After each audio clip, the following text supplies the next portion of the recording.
Hello, my friends. This is Lynda Lippin, and welcome to the Pilates Goddess podcast.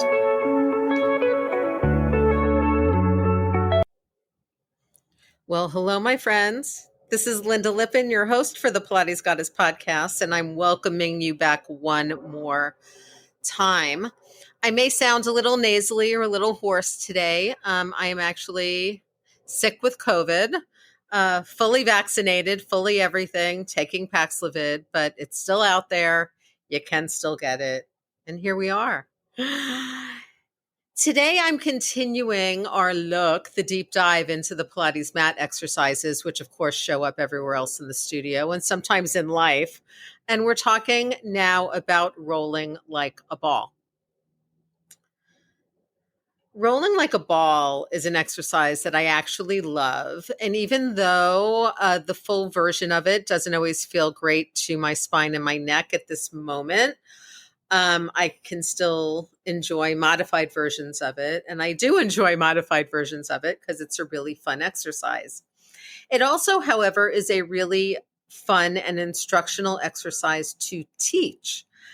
And it is fun to teach beginners. It is also fun to teach it to more advanced people. There are lots of ways of modifying it and varying it to make it super challenging or just to make it fun and easy. And, life should be a little bit fun, and so should our exercise. So if people haven't laughed in your class so far during the first 4 exercises, they should be super excited about rolling like a ball. So for rolling like a ball, you are essentially coming out of your single leg circles. In classical Pilates, you just bring both legs down to the mat and you do a roll up. And then you put your hands next to your hips and you scoot your butt towards your heels so that you have space behind you on the mat to roll. Now, rolling like a ball is a really kind of interesting exercise. It brings out a lot. It shows us a lot about what's going on in the body. In rolling like a ball, you are pretty much in full hip flexion, knee flexion, and spine flexion. Okay, your elbows are in flexion. There's just a lot of flexion going on and a lot of kind of opening in the back. This is the first mat exercise, I would argue, that is in full flexion, okay, head to tail. We've done flexion from the top. We've done flexion from the bottom. We've done staying steady. Suddenly, with rolling like a ball, we start sitting and we are in full spinal flexion from the top and the bottom. Now, it's important when we're in these full flexion exercises to stay in full flexion. You don't want the head bopping out of flexion and kind of flopping around. That's going to cause neck problems and, frankly, whiplash. You don't want the middle of the back coming in and out of flexion because that's when you'll get kind of thumping through the ribs and a little too much movement in the lower ribs and the lower spine.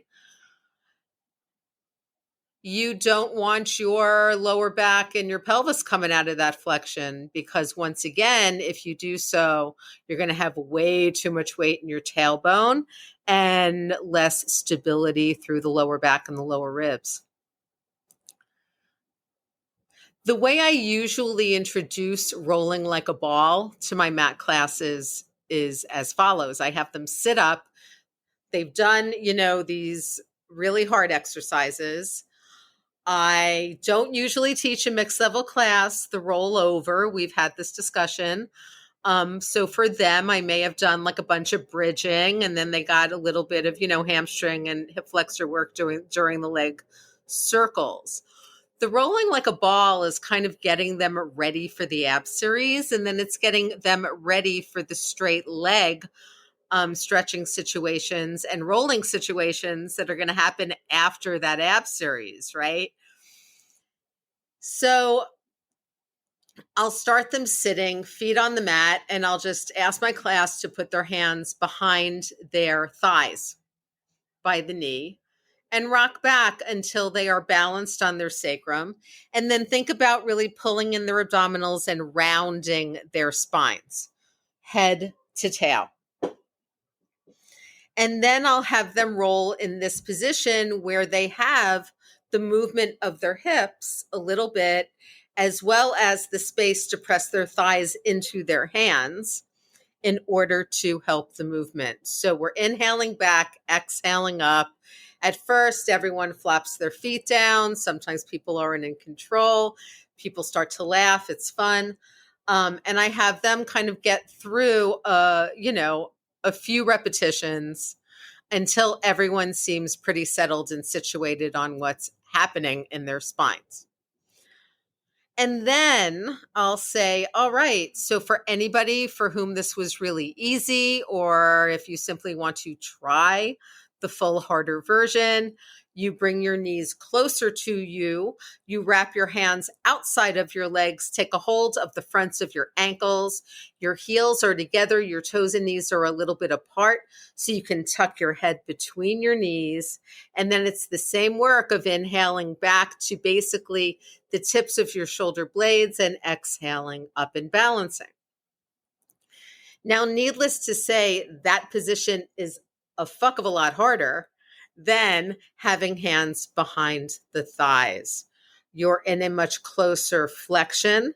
If people have tight hip flexors, pulling their knees towards their chest in that way will often start to pull their pelvis into a little bit of extension versus flexion. So they have to kind of balance that out, or you'll get thumping as they're going backwards and forwards. If somebody can do the rolling without thumping in the more open position, usually their issue is going to be tight hip flexors, which then leads to a little bit of instability and tightness in the quadratus lumborum, which then will lead to that kind of thumping, and that they're wanting to kind of extend their lower back forward and untuck their pelvis when they come into that deeper hip and knee flexion. All right. Now, obviously, your folks with osteoporosis, your folks with neck and shoulder problems, your folks with blood pressure issues, your folks with actively affected lower back problems like disc herniations and things like that. I'm saying actively affected because, like, for a lot of folks, if they're strong and they've been doing their exercises, they can go through something like rolling like a ball and really be okay with it. Sometimes it can also be iffy for your sacroiliac instability clients. However, if they are able to keep the pelvis tucked, the spine round, and maintain the position, your SI people should actually be fine with this. Okay. This is an exercise, again, in full flexion. If you're going to modify this in any way, shape, or form for somebody, say, with osteoporosis or any kind of flexion intolerant spine issue, you can bring them on all fours and do cat-cow, which will give them that same sense of rounding their spines and rolling through in a unloaded flexion position. Now, rolling like a ball shows up once again almost everywhere. Think about that position. And then even look at your mat and start to think about things that are coming at you moving forward in the mat, like double leg stretch, which obviously involves a little bit of rolling like a ball, right? Single leg stretch does as well. In a way, crisscross does as well. Then the other rolling exercises, your open leg rocker, your seal, right? Those all kind of involve that full flexion of rolling like a ball while you're doing different things with your legs and your arms. You can obviously see that position, I would hope, in things like the round stomach massage, in things like the short spine stretch, okay? in things like a round spine on the short box, in things like tower, monkey. We can even argue for the seated push through. Okay, so any exercise really that you can think of where we're looking at that full spine flexion of head to tail and holding that flexion while we are moving, okay, is an exercise that will be helped by somebody working on rolling like a ball. Apparently, I've heard stories that Joe, the dancers that Joe used to work with used to thump a lot during rolling like a ball because a lot of them have tight hip flexors, right? And apparently Joe would be like just yelling in the studio, like like a ball, not like a square, not like a triangle, not something with angles, a ball. Smooth it out. So that's the object of the game if you're doing this exercise, is to smooth it out.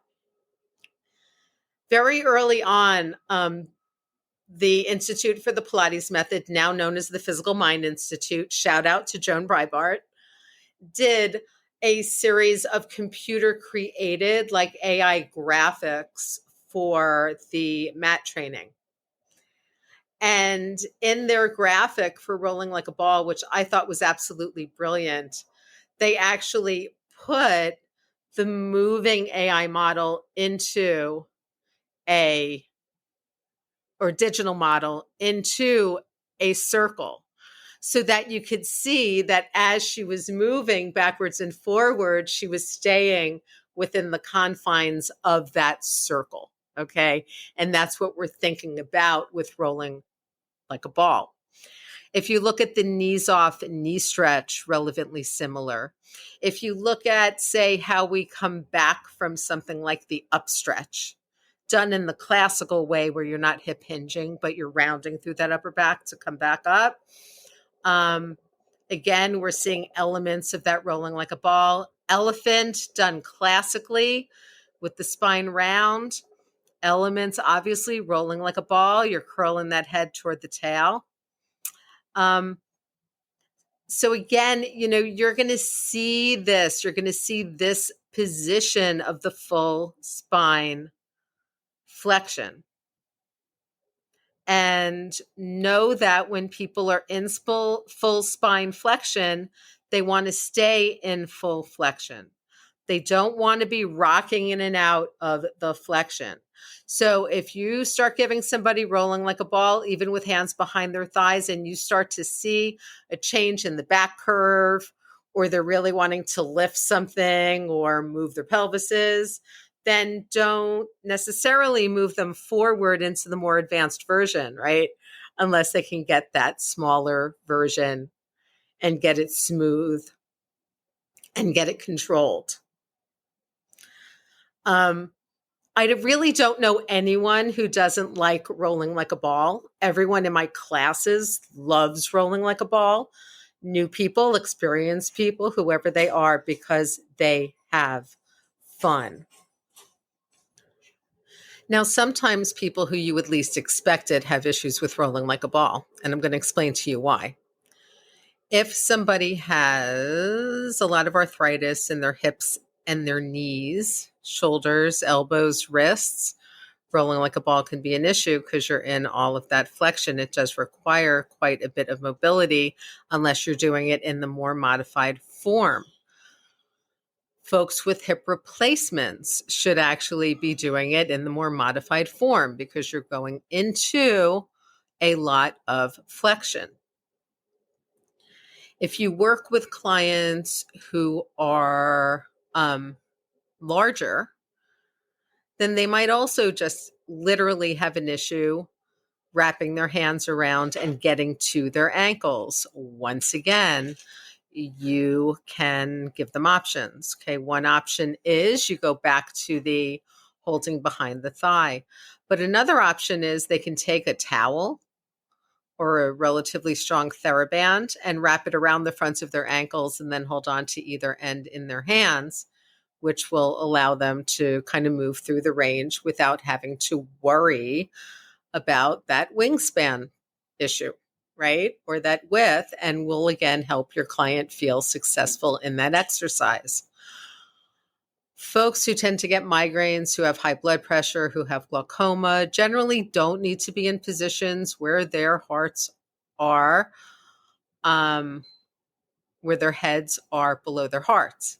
So for those folks, again, you are going to avoid this kind of positioning.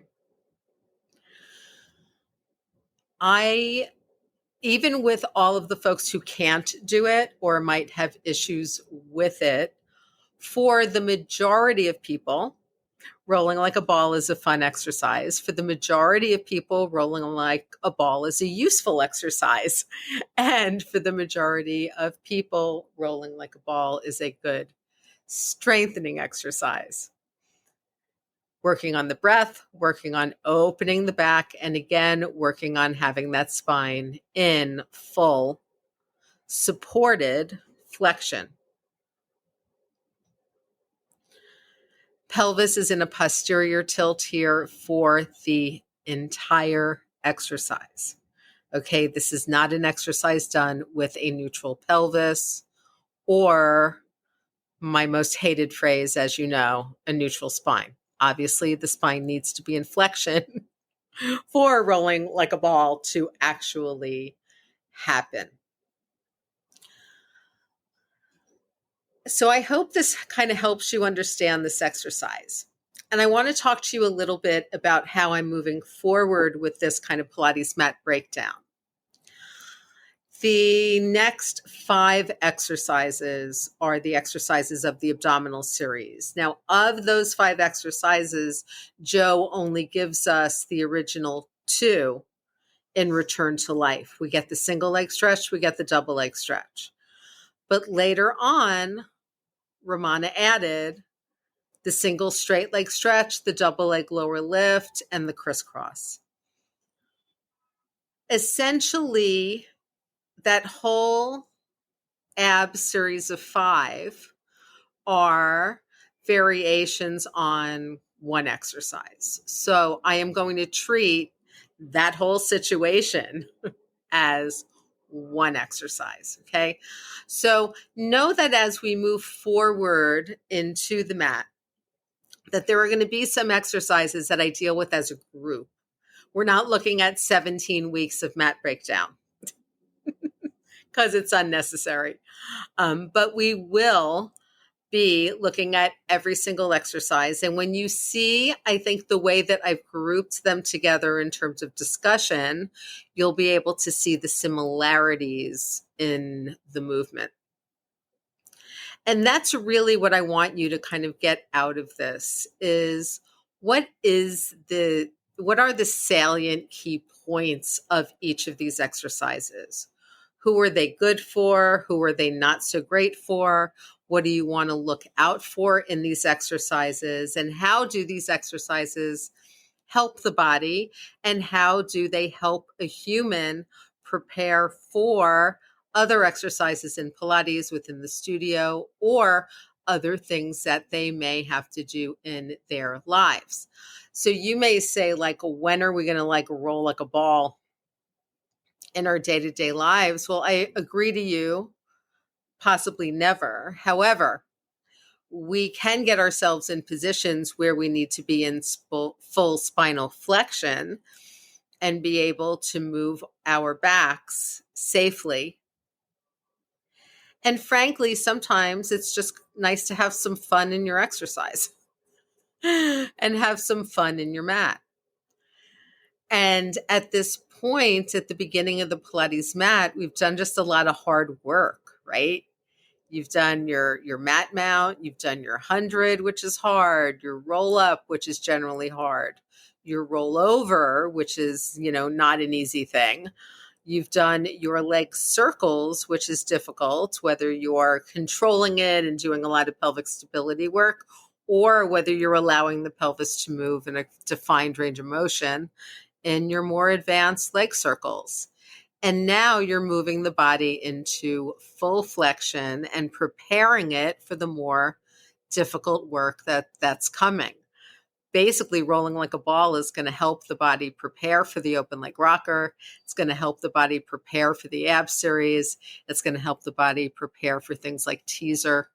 It's going to help the body prepare for a lot of what's coming up in the mat, and for a lot of the exercises that you'll do in a Pilates studio on the apparatus. Just remember that you want your people to not have their knees all the way together. I see a lot of folks doing that. That actually puts more strain into the lower back and more strain into the sacroiliac joint. Opening those knees a little bit and keeping the heels together allows you to better stabilize through that lower body. And again, like I always say to people, pretend like you're opening your knees to make space for the top of your head if you were in a totally tight little teeny ball shape. Okay. It's also with the knees slightly apart, it's a little more, anatomically open for that level of hip flexion. So I encourage you to play with this. Oh, and by the way, how do you make the rolling like a ball harder? You hold that whole position, but you let go of your ankles. You don't hold your ankles as tightly with your arms. Or you hold that deep round position and you let go of your legs altogether and maybe bring your elbows to your knees and hold that position with your elbows on your knees and do the rolling there.